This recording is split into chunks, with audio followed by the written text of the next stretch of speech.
Hello everyone, welcome back to our YouTube channel Bhavna education hub. So friends, आज हमारा practice session 39। सो चलिए शुरू करते हैं। आज के 25 क्वेश्चंस देखते हैं इंग्लिश के और उनको बनाते हैं।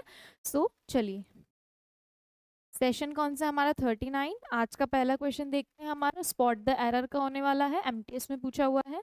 तो पहला क्या है हमारा, Manisha saw an old elephant in the wild life reserve while she was on safari tour. तो मनीषा ने एक ओल्ड एलिफेंट देखा वाइल्ड लाइफ रिजर्व में जब वो एक सफारी टूर कर रही थी।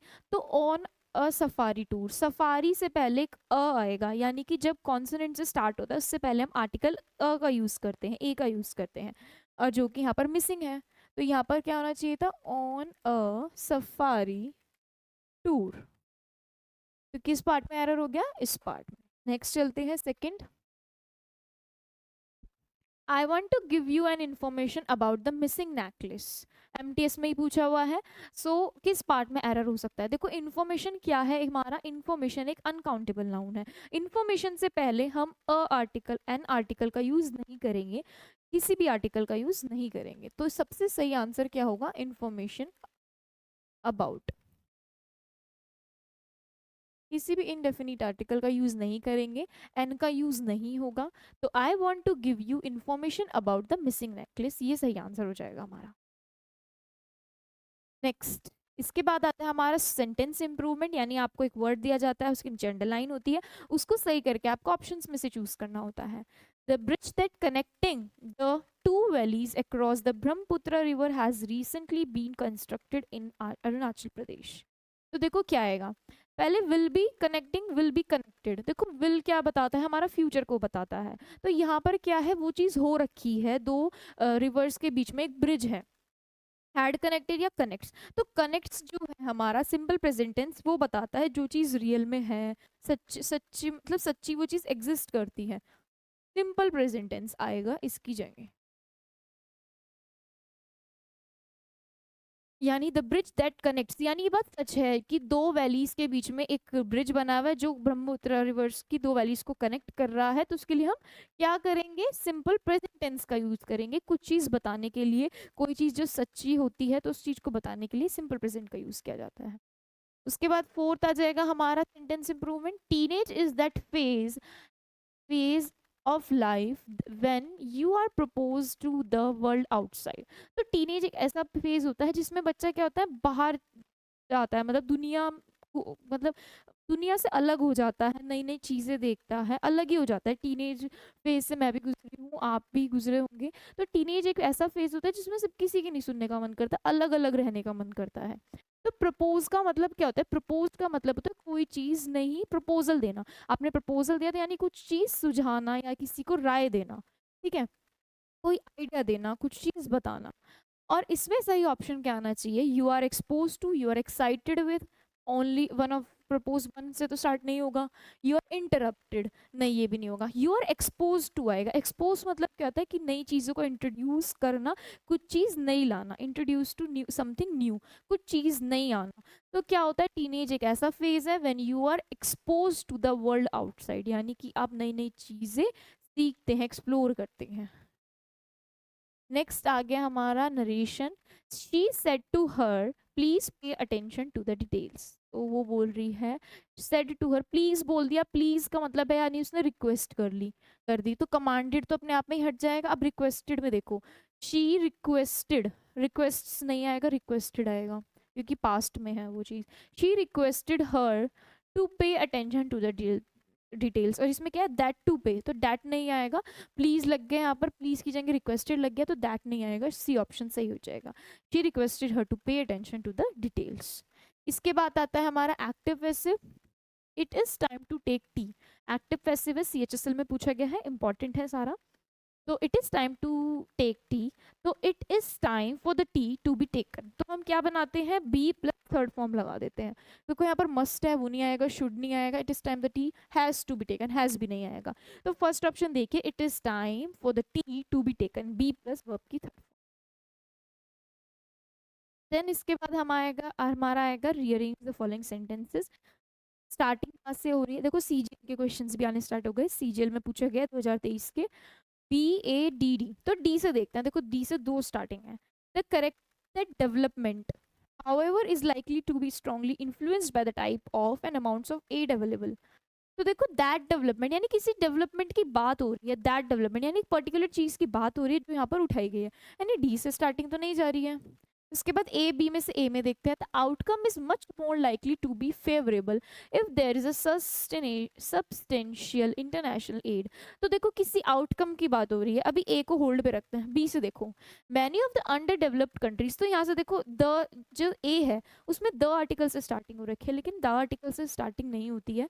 ए को होल्ड पे रख के बी देखो आप, many of the under developed countries यानी वो कंट्रीज जो डेवलप नहीं हुई हैं अच्छी तरीके से, वो मैं यहाँ से स्टार्टिंग हो सकती है, अच्छी स्टार्टिंग आ रही है, will promote the growth of their economies, वो अपनी इकोनॉमीज की ग्रोथ को प्रमोट करते हैं इन वन वे और द अदर, तो मतलब तरीकों से, no matter whether they receive substantial outside aid in the process और नॉट, यानी कि उनको सब्सटेंशियल आउटसाइड मतलब सब्सटेंशियल रिसीव हो ना हो इस प्रोसेस में। फिर बी के बाद देखो डी आ रहा है, the character of that development, तो यानी उस डेवलपमेंट की बात चल रही है, however is likely to strongly influenced by the types of and amounts of aid available, यानी कितने तरीके के एड है, एड यानी हेल्प है, सपोर्ट है इस चीज को सही करने में, तो बी के बाद डी सही जा रहा है। उसके बाद देखो ए, द आउटकम, जो आउटकम मिला हमें क्या है, फेवरेबल है, is likely to be more favorable if there is substantial international aid than if there is not, यानी आउटकम ज़्यादा अच्छा होगा अगर हमें कोई सब्सटेंशियल इंटरनेशनल एड मिल जाए, हेल्प मिल जाए। फिर उसके बाद क्या है हमारा, बाय सब्सटेंशियल एड, इसकी मदद से I mean not only large amount of technical assistance but also of capital, यानी कि सिर्फ टेक्निकल असिस्टेंस नहीं, कैपिटल में भी, तो यानी बी डी ए सी बिल्कुल सही जा रहा है, डी से एलिमिनेट कर दिया हमने, ए से भी कर दिया, तो ये बन गया हमारा P Q R S. Next एक और पी क्यू आर एस है, इसमें कहाँ से स्टार्टिंग जा रही है, देखो ये भी सीजीएल का है, इसमें स्टार्टिंग जा रही है बी से और डी से, तो देखो पहले डी को निपटाते हैं। D, she travels the world in search of Nevada because she aspire to reside in the Mojave desert. B से देखो, the strange girl sorry strange child is the story of a young girl, तो ये जो एक strange child है ये एक young girl की स्टोरी है, वो believe she is the only one on the planet, जो बिलीव करती है कि प्लानट में वो एक अकेली है। बी से एक अच्छी स्टार्टिंग जा रही है। देन उसके बारे में क्या बताया हुआ है, बी में देखो ए से स्टार्ट है, डी से और सी से देखो आप, her parent simply vanished into thin air one day, यानी वैनिश मतलब एकदम से गायब होना, कंप्लीटली डिसअपियर हो जाना, ठीक है, तो उसके पेरेंट्स एक दिन हवा में गायब हो गए, ठीक है। बी के बाद सी जा रहा है, फिर D, she travels the world, वो अपने वर्ल्ड को ट्रैवल करती है नवेडा की सर्च में, और because she aspires to reside in the Mojave desert, वो वहाँ पे कहाँ पे रहना चाहती है, मुजावे डेजर्ट में। फिर उसके बाद डी के बाद A, but she has no idea an aunt and uncle are waiting for her, पर उसको कोई आइडिया नहीं कि उसके एक अंकल आंटी उसकी वेट कर रहे हैं, राह देख रहे हैं, तो बी सी डी ए बिल्कुल सही बैठ रहा है हमारा। नेक्स्ट चलते हैं हमारा fill in the blanks, the scratches on her hands were clear signs of domestic violence dash, she said that she got scratches by barbed wire fencing। तो देखो मतलब ये क्या है कि सेंटेंस किसके ऊपर है कि एक लड़की के हाथ में क्या है, साइंस है, क्लियर साइंस, क्योंकि किस चीज़ के साइन है, डोमेस्टिक वायलेंस के, मारपीट के निशान है, पर उसके बावजूद डैश शी सेड, उसने क्या किया, ये वायर फेंसिंग के कारण उसके हाथों में निशान पड़ गए। तो एंड द पुवर्टी का कोई मतलब नहीं है, विच वॉज इनफ एविडेंस ये भी नहीं आएगा, डना वाई लेगो ये भी नहीं, येट शी लाइड, उसके बावजूद उसने अभी भी झूठ बोला कि ये क्या है, मतलब वो साइंस क्लियर थे कि वो डोमेस्टिक वायलेंस के हैं, लेकिन उसके बाद भी उसने क्या बोला, झूठ बोला, येट शी लाइड कि वो मार्क्स किसके हैं, फेंसिंग के हैं, बी ऑप्शन। नेक्स्ट चलते हैं, CHSL का पूछा हुआ क्वेश्चन है, the chief guest is dash to arrive at the venue within half an hour, तो एक्सपेक्टेड, पहली बात तो ये दोनों स्पेलिंग गलत है, ये दोनों तो कट हो गए, तो ये कुछ भी नहीं है। अब पहला देखिए आप, एक्सेप्टेड का मतलब किसी चीज़ को स्वीकार करना, और एक्सपेक्टेड मतलब अराइवल का टाइम बताना कि हाँ एक्सपेक्ट कर रहे हैं कि ये गेस्ट इस टाइम तक आ जाएंगे, यानी टाइम का नोट देना कि हाँ इस टाइम तक गेस्ट क्या है, एक्सपेक्टेड है, आने वाले हैं, तो सी ऑप्शन सही लग जाएगा।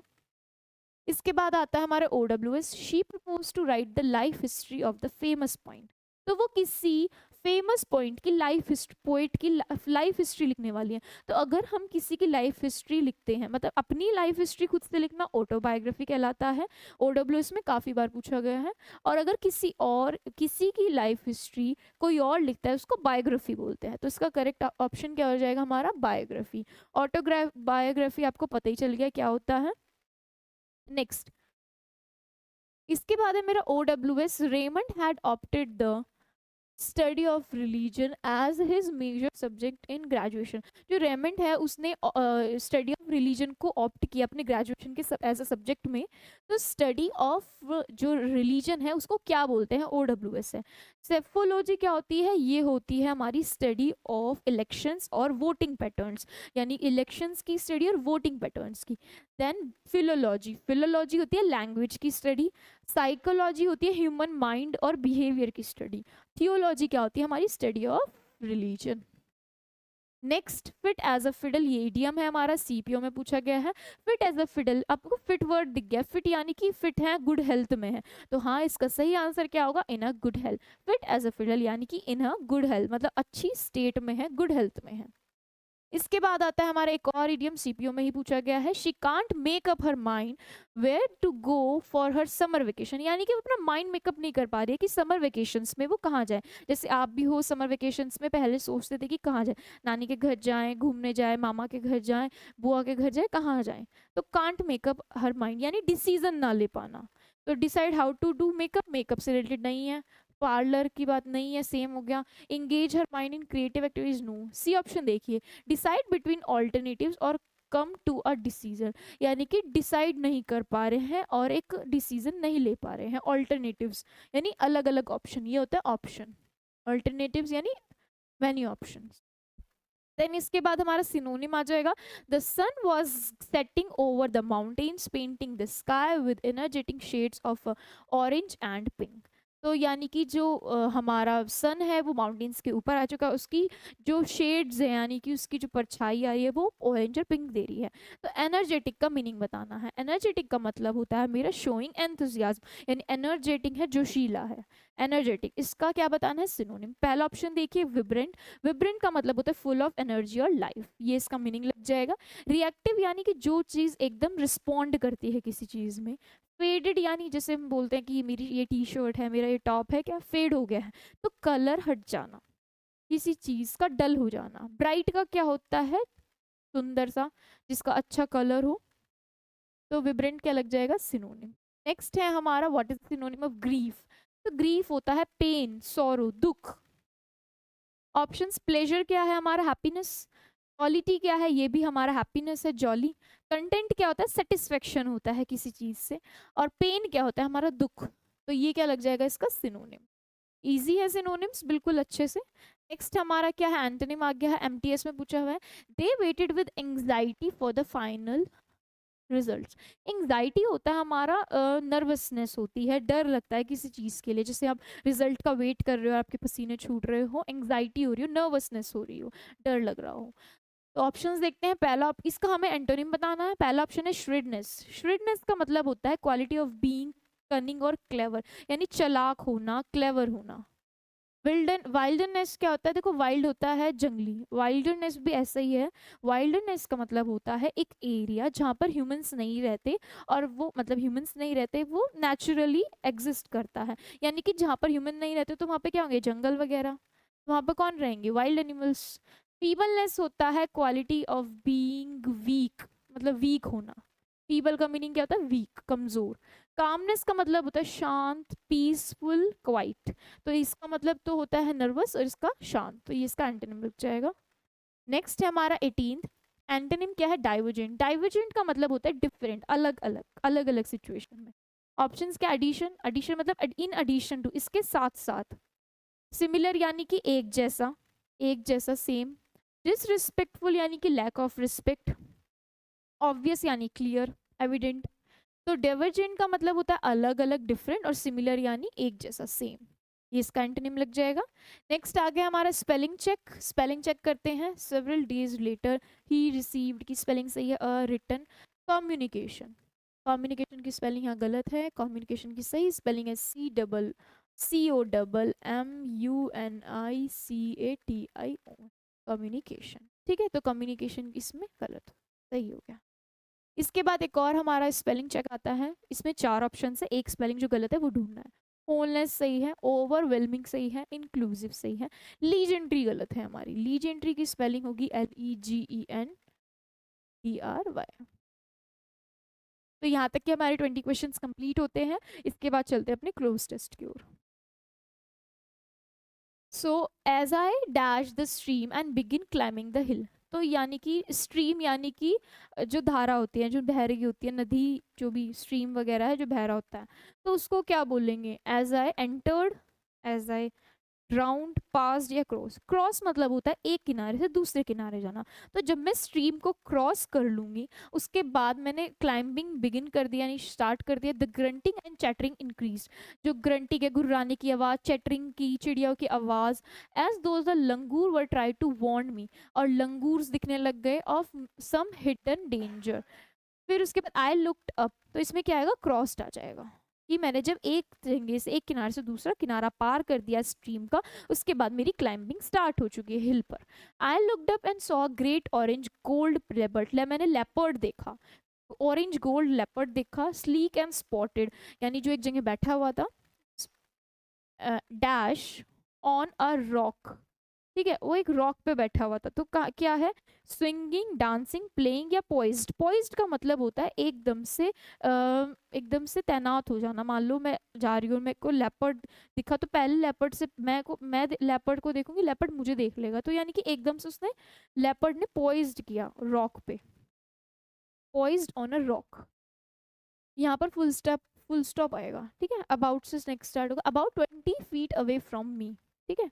The leopard looked at me once, पहले उसने मुझे एक बार देखा, briefly and with an air of disdain, and then sprang into a dense thicket, making dash no sound, यानी पहले उसने मुझे देखा, फिर वो चला गया, उसने making dash no sound, उसने कोई आवाज़ नहीं करी, hardly, silently, loudly, absolutely, absolutely यानी completely कोई आवाज़ नहीं करी, उसने कोई आवाज़ नहीं करी। As it melted into shadows, और वो शेडोज में छुप गया। I had dash the leopard, I had dash the leopard in his quest for food, मैंने लेपर्ड को क्या कर दिया? डिस्टर्ब, फैसिलिटेट, फैसिलिटेट मतलब फैसिलिटी प्रोवाइड करना, हेल्प कर दी, प्रिवेंट कर दिया, बचा दिया, डिस्टर्ब कर दिया उसके फूड में। देन उसके बाद but a little I heard the क्विकिंग cry of a barking deer, फिर थोड़ी देर बाद ही मैंने एक डियर के अब रोने की आवाज़ सुनी, यानी कि वो चिल्ला रहा होगा क्योंकि उसने उसको पकड़ लिया होगा। It fled through the forest. After that dash, उसके बाद I did not see the leopard again, तो यानी इसके बाद मैंने लेपर्ड को दोबारा नहीं देखा। तो इसके बाद क्या, यानी कि इसका मतलब क्या है? तो आफ्टर दैट एनकाउंटर, एनकाउंटर लिखा हुआ है, एनकाउंटर का मतलब आमना सामना किसी से, तो उस आमने सामने के बाद मैंने लेपर्ड को दोबारा नहीं देखा। मीटिंग नहीं आता है, एनकाउंटर आता है। मीटिंग भी सेम वर्ड है, वही मिलना, पर मीटिंग हम जानकर मिलते हैं, एनकाउंटर हम अनजाने में होते हैं किसी से। तो पूरा थीम क्या है इसका? यहाँ पे नंबरिंग गलत हो रखी है, इसको सही कर लेते हैं। 5 4 3 2 1। तो यानी एक बार फिर से पूरा एक बार देख लेते हैं कि क्या हुआ था। मैंने स्ट्रीम को क्रॉस किया, उसके बाद मैंने चढ़ाई स्टार्ट करी हिल की, फिर मैंने आवाज़ें सुनी, फिर उसके बाद लंगूर दिखा मुझे, फिर उसके बाद मुझे एक क्या दिखा? लेपर्ड दिखा, जो कि एक जगह पे पॉइज्ड हो रखा था। वो कितना था? 20 फीट दूर था मुझसे। फिर लेपर्ड ने पहले एक बार मुझे देखा और फिर वो चला गया। मेकिंग डैश नो साउंड, उसने कोई साउंड नहीं करी, यानी absolutely no sound. As it melted into shadows, और वो मेल्ट हो चुका था। आई हैड नो, मेल्ट का मतलब पिघल नहीं गया था, मेल्ट मतलब गायब हो गया था। I had dash the leopard, मैंने उसको डिस्टर्ब कर दिया उसके खाने में, but I little I hear the, फिर उसके बाद एकदम से मैंने डियर के रोने की आवाज़ सुनी, चिल्लाने की, फिर वो उसको पकड़ के खाने चुका होगा।